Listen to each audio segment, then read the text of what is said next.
e sejam bem-vindos ao programa onde a estrela é a sua saúde. E hoje a gente vai falar do coração, mas olha, o coração quando ele está com problema.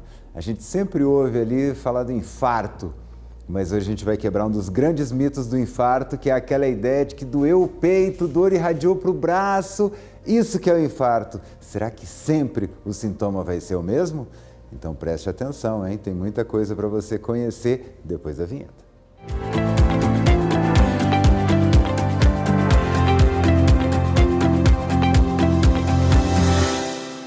E a gente está aqui recebendo aqui no estúdio o doutor Thanas Jatene, é assim que fala? Thanas. Thanas, olha, Thanas Jatene, ele que é cardiologista intervencionista, ou seja, é para chegar e resolver o problema, né? Qual a diferença entre um cardiologista e um cardiologista intervencionista? Boa tarde, bom dia, Otávio. Obrigado pelo convite. O cardiologista intervencionista é uma subespecialidade. Tem gente que sub parece às vezes uma coisa ruim, né? Talvez uma super especialidade da cardiologia. Então, para fazer a cardiologia intervencionista, a gente tem que, depois de fazer 6 anos de medicina, fazer 2 anos de clínica médica, depois 2 anos de cardiologia clínica e depois mais 2 anos de cardiologia intervencionista. Quer dizer, que a gente fala subespecialidade, não é que é abaixo, né? É porque ela mais... É assim, mas no sentido de se aprofundar, né? Quer estudar mais e mais e mais. E eu tava falando dessa questão do infarto. O sintoma clássico de infarto é esse mesmo, né? Aquela dor no peito e vai pro braço e tal. E aí, muitas vezes, a gente acha que é só isso, mas não é, né? Existem outros sintomas... O mais comum é esse, né? É uma dor em aperto ou queimação no peito, que irradia para o queixo ou para o braço, muitas vezes acompanhada de uma sensação de um suor frio, de vontade de vomitar. Esse é o clássico, né? Importante as pessoas saberem que, se elas tiverem esses sintomas, elas têm que ir imediatamente a um pronto-socorro. Mas a gente tem o que a gente chama de apresentações atípicas de infarto, que são mais comuns em pacientes idosos, em mulheres. É importante alertar que mulheres nem sempre têm as características típicas, né, do infarto, e pacientes diabéticos, que da mesma forma que o diabético às vezes corta o pé e não sente dor, ele está tendo um infarto e ele não está sentindo a dor. Então o que essas pessoas podem ter às vezes é só essa sensação desse suor frio, uma falta de ar, essa vontade de vomitar, às vezes palpitações, uma sensação de desmaio. Então todos esses são sinais de alerta que a gente não pode negligenciar, tem que procurar ajuda médica o mais rápido possível. Por que o diabético ele acaba ficando um pouco insensível à dor, é isso? O diabético ele tem o que a gente chama de neuropatia diabética. Então, muitas vezes ele corta o pé e não percebe, aquilo vira uma ferida porque ele perde a sensibilidade mesmo, né?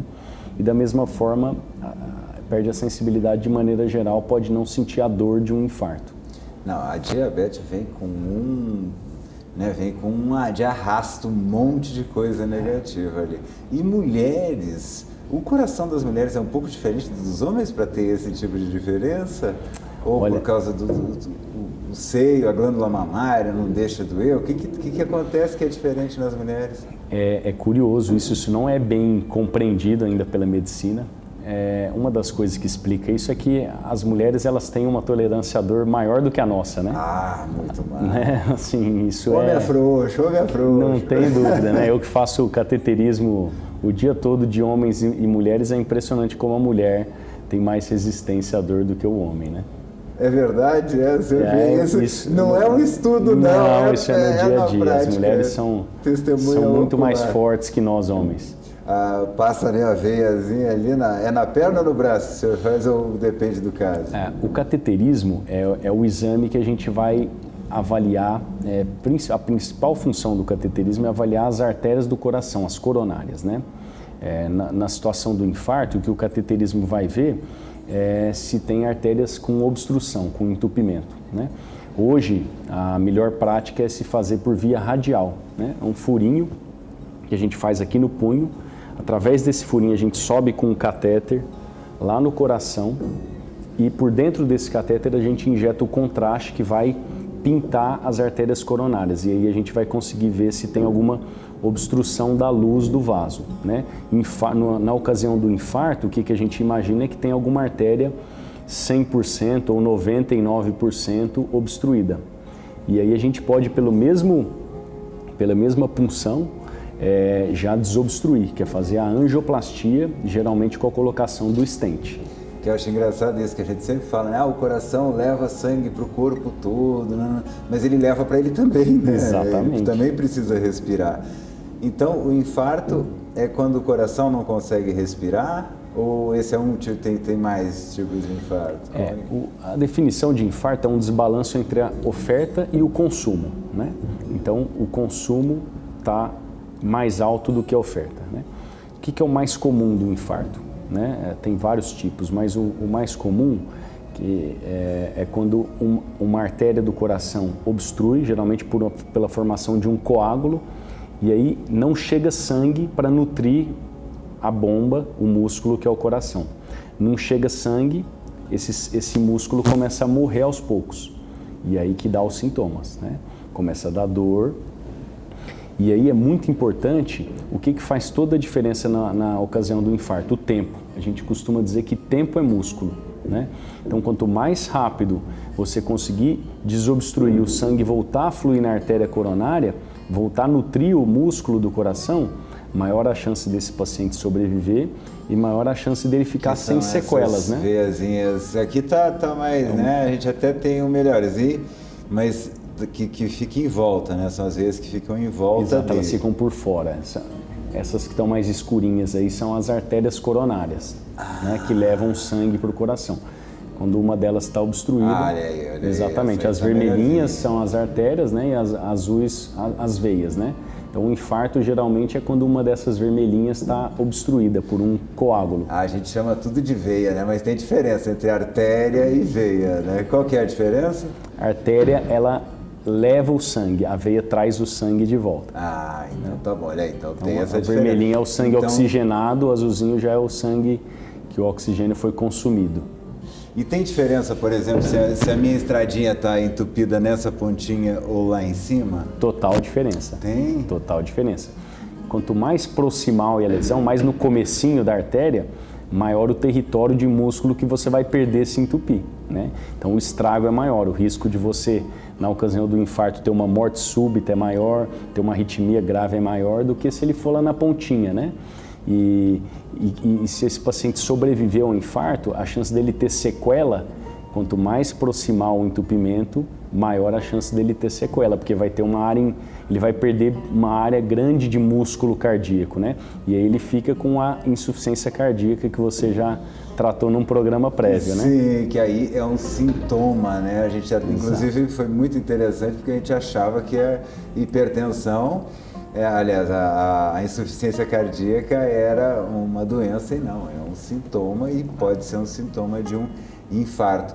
Quanto tempo eu tenho? Essa pergunta é ótima, né? Essa é ótima.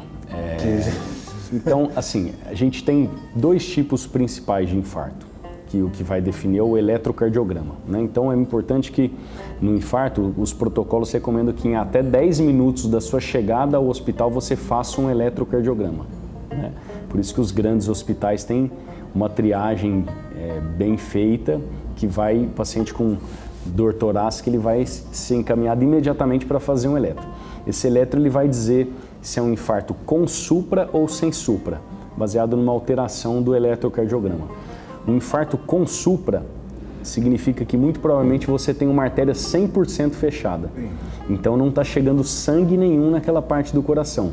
Nesse caso, o que os protocolos determinam é que até em 2 horas essa artéria tem que estar aberta. Então, por isso que é importante você ir para um hospital que tenha a hemodinâmica, porque senão você vai fazer o diagnóstico e talvez tenha que ser transferido, né? Ou fazer uma trombólise na veia. Mas o tratamento ideal para o infarto com supra, que é aquele que a artéria está fechada, é você em até 2 horas ter feito a angioplastia, que é abrir essa artéria por catéter. Então, 10 minutos para o protocolo, o ideal, exatamente, né? A gente sempre fala do ideal. 10 minutos eletrocardiograma e no máximo em 2 horas abrir essa estrada. Exatamente. Já o infarto sem supra, ele não tem essa alteração no eletro, que é um supradesnivelamento do segmento ST. E aí muitas vezes a artéria não está 100% fechada, ela está 90, 95, 99, ou seja, ainda tem um pouquinho de sangue fluindo pela artéria. Nesses casos, o cateterismo ele deve ser feito de 24 a 48 horas. Então o risco para o paciente é menor, né? A dor é muito parecida, né? Muito semelhante, os sintomas são muito semelhantes, o eletro vai diferenciar e anatomicamente o que acontece é isso, num deles, por azar, a artéria fechou 100%, no outro o paciente teve sorte de o trombo formou ali, ou a placa rompeu, deixou ainda passar um pouquinho de sangue e aí a situação clinicamente é muito mais tranquila, a gente tem mais tempo para trabalhar. Se tiver um pouquinho de sangue, tem um pouquinho de irrigação, né? Nada já aí complica. Exatamente. E aquela história de que se você suspeita que você está com infarto, você toma uma aspirina antes de sair correndo para o hospital. É mito ou é verdade isso? É verdade, é uma medicação muito importante. Se você não tomar, quando você chegar no hospital, você vai receber. Então, é verdade? É protocolo também? Protocolo, é uma medicação essencial, 2 a 3 comprimidos de aspirina na ocasião do infarto, sim. Que interessante que é afinar o sangue, mas não é para tomar todo dia, né? Não é para tomar por conta própria, né? Se o cardiologista passar, se você tem indicação, né, fatores de risco, alguma já aterosclerose documentada, história familiar importante, pode ser que o seu cardiologista passe, mas tomar por conta própria nunca, porque é um medicamento que aumenta a sua chance de ter sangramentos, né? Então, o efeito colateral pode ser muito pior do que o que você está tentando evitar. Então assim, para que a gente possa deixar bem legal para o pessoal de casa. Se eu tenho problema de entupimento nas veias, eu ter o sangue mais fininho pode me dar aquela chance de ainda passar um pouquinho, né? Mesmo que a veia esteja entupida, o sangue ele está mais fininho e vai conseguir passar. Perfeito. Só que se eu tiver dengue, aí a situação inverte. Se eu tiver um corte muito grande... Exatamente. Sofrer um acidente, né? Ter uma úlcera no estômago, você pode sangrar muito, porque você está em uso de um antiagregante plaquetário, né, que diminui a sua coagulabilidade. Olha, gostei, né? A gente fala que é para deixar o sangue mais ralo, ele vem e diz que é um antiagregante plaquetário. Olha só, aí pronto, eu adoro. Vocês têm uns nomes tão bonitos, umas coisas tão gráficas. É para afinar o sangue, é isso aí. Isso. Muito bom. E eu vi também que além de a gente ter infartos sem o sintoma clássico, muita gente que chega com o sintoma clássico de infarto está com gases. Como é que pode isso acontecer? Eu nunca entendi isso. Já vi até em filme. Tinha um filme maravilhoso da Sessão da Tarde, antigamente, que era a Guerra dos Rose. E aí o cara teve isso. Teve aquele filme muito bom do Idi Amin também, né? O médico holandês que fica... amigo do Idi Amin também faz. Isso é tão recorrente que é até coisa vários, de filme. Né? Assim, a gente considera que qualquer dor do queixo até o umbigo pode ser infarto. Então, o eletrocardiograma é um exame inofensivo, né? Então a gente orienta que nos pronto atendimentos o médico seja bem liberal com o pedido de eletrocardiograma, porque a gente vê no dia a dia que muitas vezes a dor não é típica, como a gente conversou no comecinho, né? Então a gama de diagnósticos diferenciais é muito grande, né? Por exemplo, uma gastrite, né? O paciente pode ter uma dor de estômago e ser infarto. Então você vai pedir um eletro, na verdade era uma gastrite. Uma pancreatite pode ser um sintoma nessa região que preocupa a gente. Uma colecistite, né, inflamação da vesícula, pode ser uma paciente que fez muita musculação, ele fica com uma dor aqui no externo que se assemelha ao infarto, né? Uma dor nas costas, né, um problema na coluna pode ser algo parecido com infarto. Eu já vi até paciente com dor de dente que era infarto. Então, você falou, né? Daqui, eu até achei que era só para o braço, mas o senhor até falou que pode ser uma dor no peito que vem para o queixo. Para o queixo, é muito aqui, típico. Né? Dizer, outra coisa que é muito comum é o paciente com síndrome do pânico, né? O primeiro diagnóstico diferencial de infarto, e ele tem sintomas idênticos ao do infarto e ele está com uma síndrome do pânico, né? Então... tendo a crise, né? Exato. Então a sensibilidade do médico do pronto atendimento tem que ser muito grande. E no final das contas, o paciente com qualquer coisa que o deixe preocupado é melhor ir a um pronto atendimento para a gente já fala, não comer bola, né? Porque infarto as pessoas têm que saber, a doença que mais mata no Brasil é infarto, né? E como a gente conversou, o tempo faz toda a diferença. Então, na presença desses sintomas, de alguma suspeita, procurar ajuda médica para o médico fazer esse diagnóstico. Se não for, melhor, né? Se for outra coisa, se for gases, se for ansiedade, que ótimo, né? Mas não é simples de descartar isso e precisa de um eletrocardiograma, muitas vezes de exame de sangue, né? E é engraçado que diz que é realmente muito semelhante e está em lugares diferentes, né? Porque a gente tem aqui em cima uma pressão diferente da de baixo e mesmo assim a dor, como é que é a dor referida que chama? Dor referida pode acontecer. É isso? Irradiada, referida, exatamente. Antigamente eu lembro que a minha mãe tomava um remédio chamado Isordil, ele era à base de nitroglicerina. Ainda existe esse tipo de remédio? Ainda existe, tem as suas indicações, mas geralmente é para um paciente que sabidamente tem alguma obstrução nas coronárias ou tem espasmo das coronárias, né? A coronária não tem uma placa de gordura, né, que é o mais comum, mas ela faz um espasmo, ela contrai. E aí você dá o Isordil, que é um vasodilatador, e ele tira esse espasmo e melhora a dor. Ou num paciente que tem placas estabelecidas e ele pode, em algum momento que ele aumentou o consumo, a demanda, né, do coração, ele pode ter dor e o Isordil vai ajudar. Ainda é uma medicação bastante utilizada, assim. Olha, e ela é Mas, antiga, de novo, não, não por conta própria. Né? Nunca, Sempre nunca. com orientação do médico. É a base de nitroglicerina, né? Eu lembro que na época a gente falava de nitroglicerina para fabricar bomba. Eu fiquei apavorado quando eu vi aquilo. Quais são os medicamentos mais modernos? O que está se discutindo hoje em relação a medicamentos para pós-infarto? Então, assim, a primeira coisa do infarto é que a gente conversou, é detectar precoce e tratar. Aí depois o paciente sobreviveu ao infarto, a gente vai pensar em melhorar a quantidade e a qualidade de vida dele, né? Então, a pessoa que teve infarto, ela vai usar os remédios para afinar o sangue por pelo menos 12 meses, né? Um deles a aspirina e geralmente um segundo, e que antigamente era o clopidogrel, mas hoje a gente tem outras duas drogas que são melhores do que o clopidogrel para quem teve infarto, né? Mais modernas no contexto da sua pergunta, né? Esse paciente vai ter que tomar remédio para colesterol a vida inteira, né? Ele tem que ficar com colesterol baixinho porque as placas que se formam no coração, entopem, dão infarto, geralmente são placas de gordura, né? Aterosclerose. Então, sabidamente, a gente vê muita desinformação nessa área, né? Pessoas que falam que remédio para o colesterol não tem comprovação e manda tomar água com limão para... Então, tem muita desinformação nessa... Isso é muito comum. Uma das drogas mais bem estudadas da medicina são as estatinas, que são os remédios para baixar o colesterol. Existe muita evidência que em pacientes infartados, essas medicações elas reduzem a mortalidade e a morbidade nesses pacientes. Então, os antiplaquetários, a estatina para baixar o colesterol.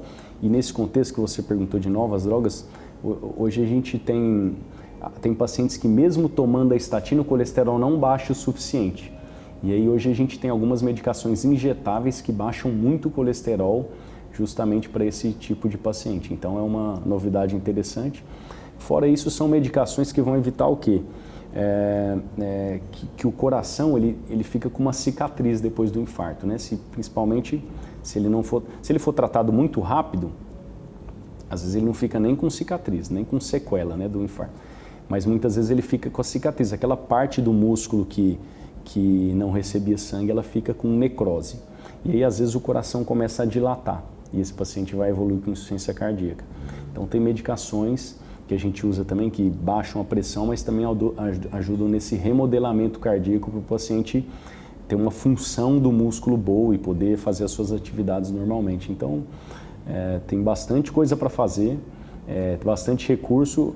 A maioria das vezes o que é mais difícil é o paciente tomar o remédio. O médico passa, mas tem vários estudos que mostram que menos de 30% dos pacientes tomam todas as medicações que foram prescritas, né? São muitas e realmente não é fácil tomar remédio de uso contínuo, né? Mas os recursos estão aí. Não está doendo, não vou tomar. Mais ou menos assim? Infelizmente. Ixi. Infelizmente. E eu queria até perguntar uma coisa. Estou em casa e alguém botou a mão no peito, caiu no chão. O que eu faço? Enfio dentro do carro e levo para o hospital, ou táxi, Uber, ou eu espero uma ambulância chegar? Olha, é uma pergunta não é fácil de responder. Se a pessoa está queixando de dor no peito, mas está acordada, está conversando, eu acho que o ideal é levar para o pronto atendimento mais rápido, de preferência um hospital que tenha o recurso da hemodinâmica, que é onde esse paciente vai ser diagnosticado e tratado, né? Mas pode acontecer desse paciente ter infarto e ter uma parada cardíaca, né? A gente sabe que 1/3 dos pacientes que têm infarto tem morte súbita, né? Cada 3... Um vai cair na sua frente. Exatamente, que é o que pode ser essa situação que você questionou, né? E aí nessa situação, o ideal seria que essa pessoa que vai prestar o socorro tenha noções, né, do suporte básico à vida, né, o BLS que a gente chama, e aí reanimar esse paciente. Idealmente ter um desfibrilador, né? A gente sabe que deveria nos locais públicos ter isso acessível, e aí é colocar o desfibrilador, o próprio desfibrilador, ele é automático, né? Ele vai... porque a maioria das vezes no infarto, o que o paciente tem, a gente chama de fibrilação ventricular. E ela, com choque, geralmente resolve, né? Você tira o paciente da parada cardíaca e aí você tem a oportunidade de levar ele para um hospital e fazer o tratamento adequado, né? Mas acho que é isso, assim. E agora, se a pessoa não tiver essas noções, é chamar o resgate, se possível alguém fazer se ele estiver em parada mesmo, né, palpar o pulso, não tem pulso, fazer uma reanimação ali para o paciente. Eu queria, inclusive, eu vou levantar esse desafio aqui no programa, essa bandeira. A gente podia pegar e fazer com o corpo de bombeiros, alguma coisa para ir nas escolas, ensinar, porque o pessoal assiste nos filmes e eu quero até perguntar isso, porque no filme, doutor, o cara vai lá, assopra 2 vezes na boca lá e dá 3 porradas. Se é mocinho, pá, volta na hora. Se é bandido, não volta, mas se é mocinho, volta na hora. É assim mesmo? Você vai lá e aperta 3 vezes, a pessoa já volta? Infelizmente não é. O que é na hora, se o paciente está nessa arritmia que chama fibrilação ventricular, o desfibrilador, né, aquelas pás, quando dá o choque, esse realmente na hora resolve boa parte das vezes. Mas com a massagem cardíaca, você reverter uma parada só com massagem cardíaca e com a ventilação, infelizmente é bem difícil disso acontecer. Eu estava olhando assim, existem várias pesquisas, mas a média é que tipo 1 em cada 20...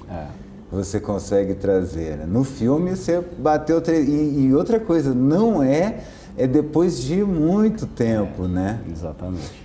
E faz toda a diferença, né? Uma reanimação, isso aí a gente chama de RCP, reanimação cardiopulmonar.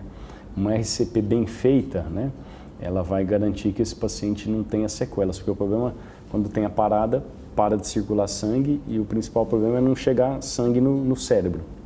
E aí, se essa massagem não for feita adequadamente, mesmo que esse paciente depois recobre, né, o seu ritmo, ele vai ficar com sequela, que é algo bem triste, né? E isso tinha que dar nas escolas.